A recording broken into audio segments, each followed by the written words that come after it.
অপরাধের বিষয়ে সরকারের নীতি জিরো টলারেন্স জানিয়ে আওয়ামী লীগের সাধারণ সম্পাদক ওবায়দুল কাদের বলেছেন, অপরাধী যত প্রভাবশালী হোক শাস্তি তাকে পেতেই হবে। অপরাধী সাবেক আইজিপি কিংবা সাবেক সেনাপ্রধান হলেও শাস্তির মুখোমুখি হতে হবে। এদিকে বেনজির আহমেদের সম্পদ জব্দের পর সরকারের পক্ষ থেকে প্রশাসক নিয়োগ হবে কিনা তা আদালত সিদ্ধান্ত দেবে বলে জানিয়েছে দুদকের আইনজীবী খুরশিদ আলম। আরও জানাচ্ছেন বিপুল দেব রায়।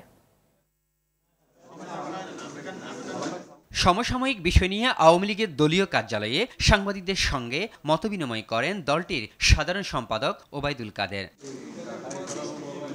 এই সময় সাবেক আইজিপি বেনজির আহমেদের প্রসঙ্গ তোলা হলে ওবায়দুল কাদের বলেন, অপরাধী যতই প্রভাবশালী হোক শাস্তি পেতেই হবে। তিনি সাবেক আইজিপি হন আর সাবেক সেনাপ্রধান।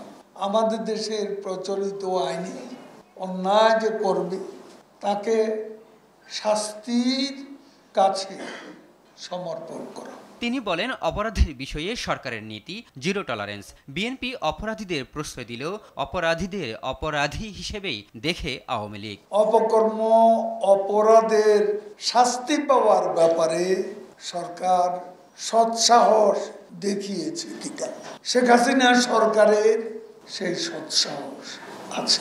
এদিকে সাবেক আইজিপি বেনজির আহমেদের সম্পদ জব্দের পর সরকারের পক্ষ থেকে প্রশাসক নিয়োগ হবে কিনা সে বিষয়ে আদালত সিদ্ধান্ত দেবে বলে জানিয়েছেন দুদকের আইনজীবী খুরশিদ আলম। 83টা দলিলে ওনার যে গোপালগঞ্জ কক্সবাজারের প্রপার্টি সহ বেশ কিছু প্রপার্টি এবং অর্থলগ্নিকারী প্রতিষ্ঠান সহ 33টি ব্যাংক অ্যাকাউন্ট সেই জব্দের আদেশ দিয়েছে, যার মধ্যে উল্লেখ করা হয়েছে যে ব্যাংক অ্যাকাউন্টগুলো জব্দকৃত আদেশ যতক্ষণ বহাল আছে ততক্ষণ পর্যন্ত এখানে কোনো ট্রানজ্যাকশন করা যাবে না, অথবা তার মানে টাকা উঠানোও যাবে না, টাকা জমা দেওয়া যাবে না। এর আগে বৃহস্পতিবার ঢাকা মহানগর দায়রা জজ মোহাম্মদ জগলুল হোসেনের আদালত 33টি ব্যাংক অ্যাকাউন্ট ও 83টি দলিলের সম্পত্তি সহ সাবেক আইজিপি বেনজির আহমেদের সম্পত্তি জব্দের নির্দেশ দেন।